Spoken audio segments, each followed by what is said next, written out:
This is the most haunted object I've ever found.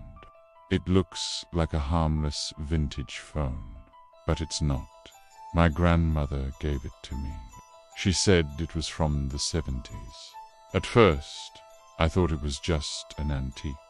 But the first time I used it, I heard whispering on the line, not static voices, and they were getting clearer.